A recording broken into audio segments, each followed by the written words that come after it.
This is the story of a man Rome tried to erase. Not just remove from power, erase. His statues removed, his name scratched from coins, records of him ever existing removed. And it almost worked. His name was Nero, and you probably know the stories. The fire, the cruelty, the emperor playing music while the whole city burned. But here's the strange part. In the same city that tried to erase him, people left flowers at his grave for years to come. Some refused to believe he was gone at all. So which Rome was telling the truth? Here's the problem. Almost everything we know about Nero comes from 3 writers, and not one of them was in the room. The first was a small child when Nero ruled. The second wrote about 50 years later. The third wrote 150 years after that. All 3 built their careers under the people who came next. That doesn't make them liars, but it does mean the picture in your head was painted by someone. And in the next few minutes we're going to hold that picture up to the light and see how much of it survived. If the story is wrong, it means a person can be turned into a monster and stay one for 2000 years. And if the story is right, then Rome loved a man who earned every bit of it, which is somehow worse. By the end, you'll have an answer. And I'll show you the strangest part of all. Years after he was gone, men started appearing across the empire claiming to be him. Not 1 man, 3. And people believed them. Some followed them into war. Which leaves a question I couldn't stop turning over. What kind of ruler do people try to bring back? Let's start where he started, with a boy who was never supposed to be an emperor at all.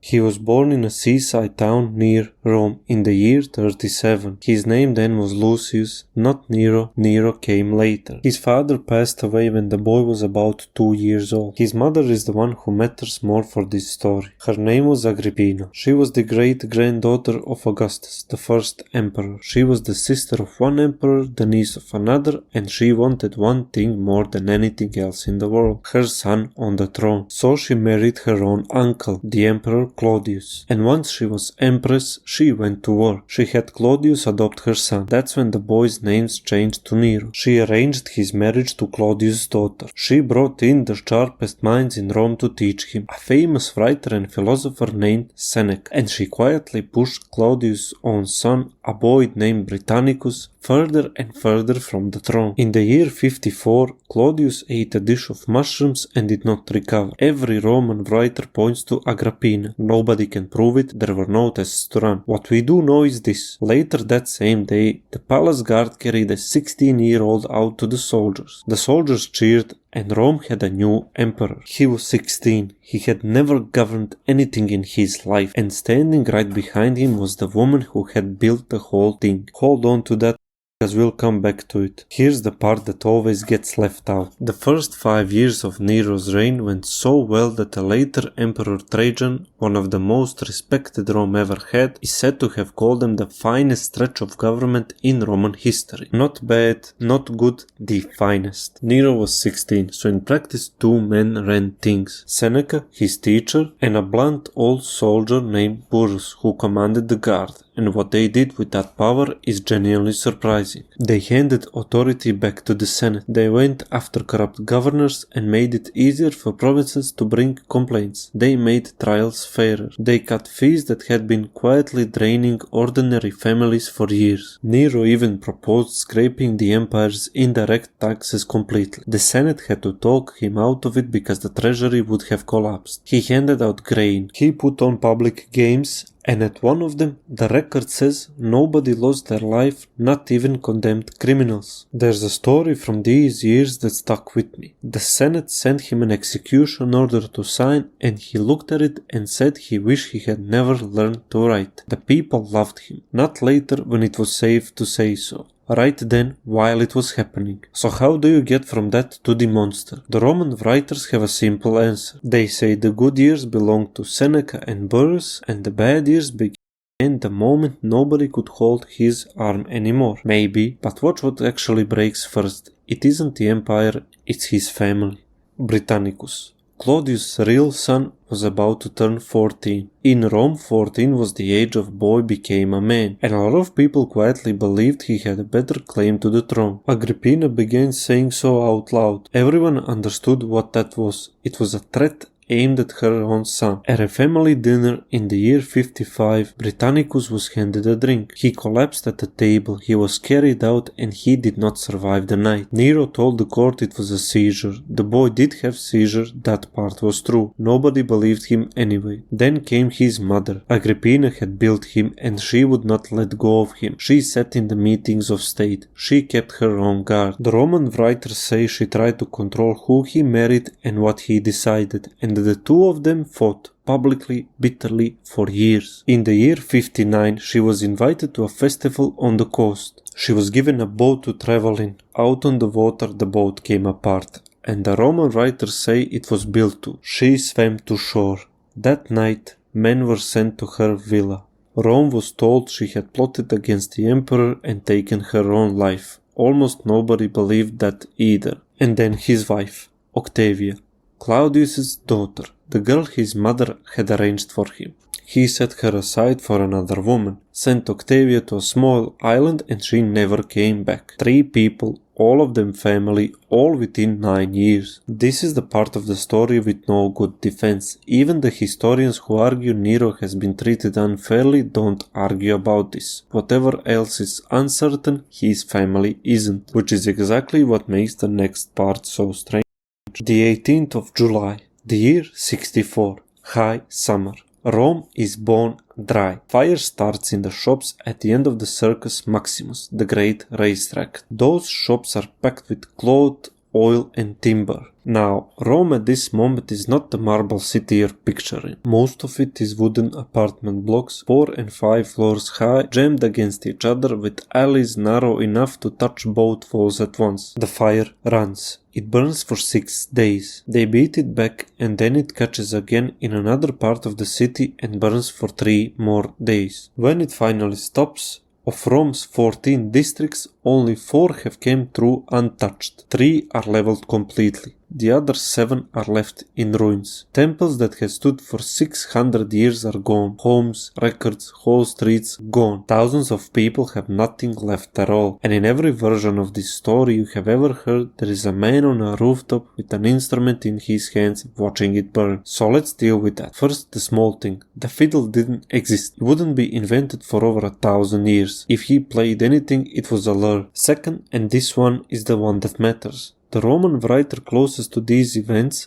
a man who clearly dislikes Nero, reports the rooftop story and then adds a detail almost everybody skips right past. He calls it a rumor. He's telling us plainly, this is what people were saying, not what he knows happened. Because there's a problem with the whole picture, and it's a simple one. Nero wasn't in Rome, he was in Antium, his birthplace, out on the coast, about 35 miles away. He was there when the fire started. The same hostile writer tells us so directly. He came back when the flames reached the district near his own house. And here is what those same hostile sources say he did next. He threw open his private gardens to people who had nowhere to go. He opened public buildings. He had emergency shelters put up. He brought food in from the port and the surrounding towns, and he dropped the price of grain to almost nothing. That is not a small thing. That is a working emergency response in a world with no real fire service, no ambulances and no plan. So why does everyone still believe he did it? 2 reasons. The first is that when the ash cleared, a very large stretch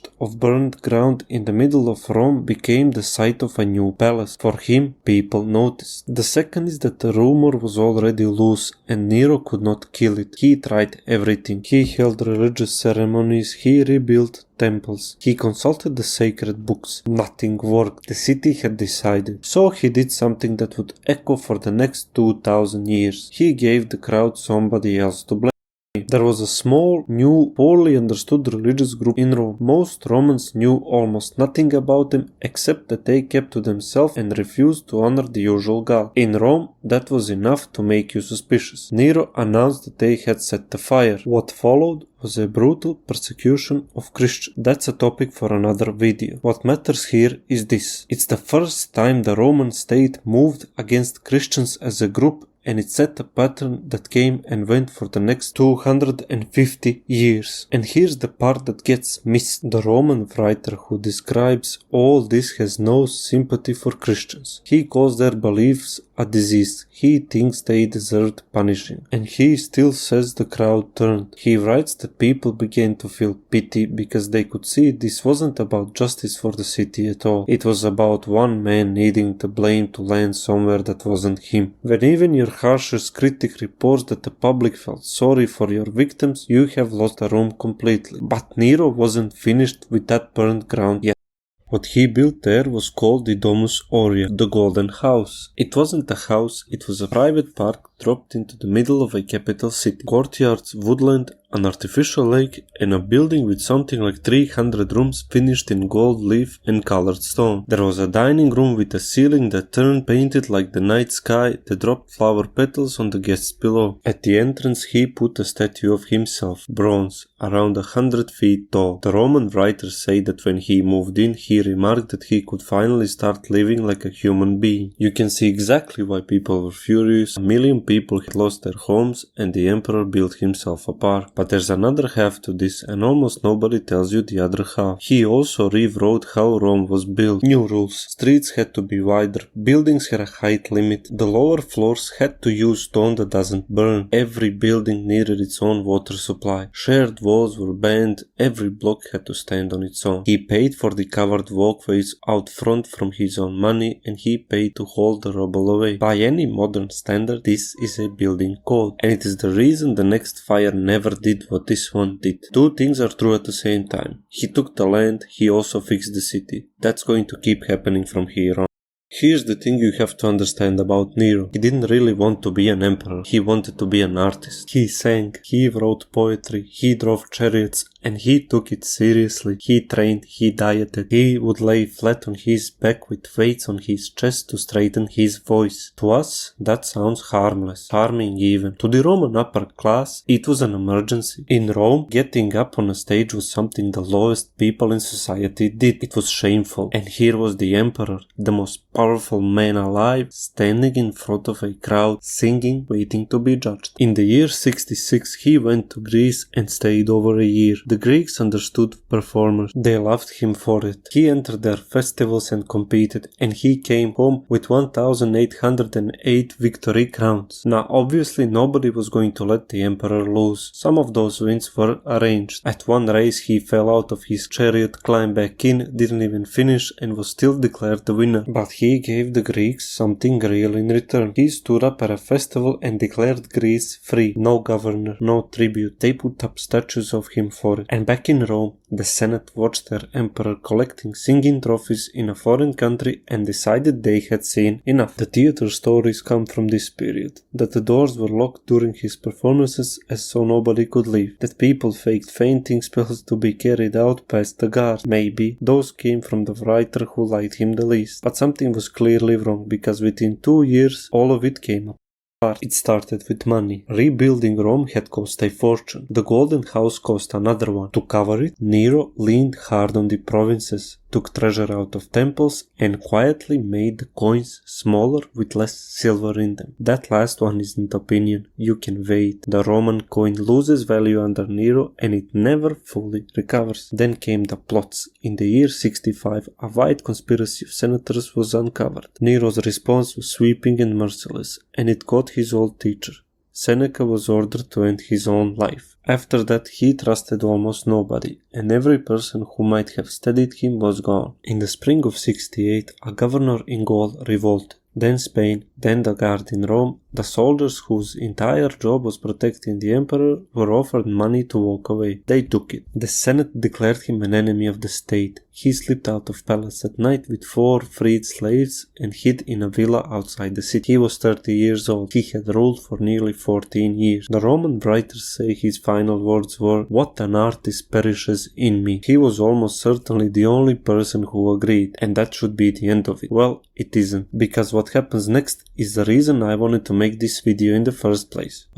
Rome went to work erasing him. Statues were recut into other emperors' faces. His name came off inscriptions across the empire. The golden house was stripped bare, packed with rubble and buried, and they built an arena on top of it. You know that arena? It's the Colosseum. And then came the writing. 3 men gave us Nero. I want you to look at when they wrote. The first is Tacitus. He's the best of them and he's careful. He was a small child while Nero was in power. He wrote his account roughly 50 years afterward, and he built his career under the family that replaced Nero's family. He was also a senator, and Nero had humiliated senators. The second is Suetonius, writing around the same time. He worked as a palace secretary, so he had access to real records, and his where nearly all the wild stories came from. He also organized his books by topic instead of by time, and he almost never tells you where anything came from. The third is Cassius Dio, writing about 150 years later, so far downstream that he is largely reworking the first 2. Not a single one of them watched Nero rule. All 3 wrote for or under the people who benefited from Nero looking as bad as possible. Does that make them wrong? No. And here's why I think Tacitus in particular deserves respect. He records things that damage his own case. He tells us the fire started while Nero was out of the city. He tells us the crowd pitied Nero's victims. That's a man reporting against his own argument, and that's a very good sign. But it does mean something simple and unavoidable. There is no second set of books. There is no friendly account, no rival version, nothing written from that side of the room. Everyone who might have written one was on the losing side, and losing sides don't get libraries. So all we're left with is the flowers.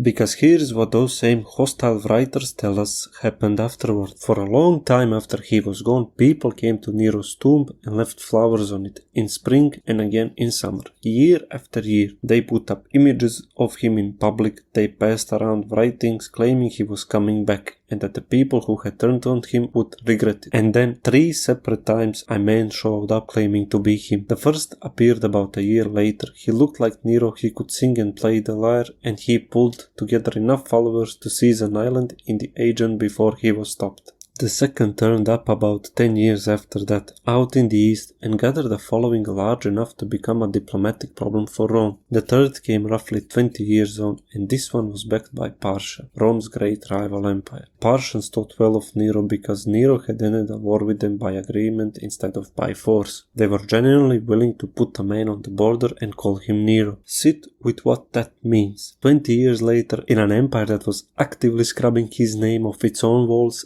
I am Nero was still a claim worth making. It still drew crowds. It still moved armies. That does not happen to a man everybody hated. That happens to a man half the world missed. So, which Rome was telling the truth? I think the honest answer is that both of them were. And they're describing 2 different men, because they were standing in 2 completely different places. If you were a senator, Nero was a catastrophe. He stripped your power, mocked your dignity, put your friends on trial, and got up on a public stage like a hired entertainer. And he did things inside his own family that nobody has ever managed to explain away, and nobody should try to. If you were an ordinary person in Rome, Nero cut your taxes. He cut the price of your bread. He opened his own gardens when your home burned down. He rebuilt your city so it wouldn't burn the same way twice. And he put on the best shows anyone could remember. Both of those men existed, only one of them wrote the history. The monster is real. The Romans who wept for him were real too. And the reason we only inherited one of them isn't that the other was made up. It's that flowers don't leave records. Senators do. 2000 years later, we are still reading their side of it. And now you know there was another one. Thank you so much for watching this video.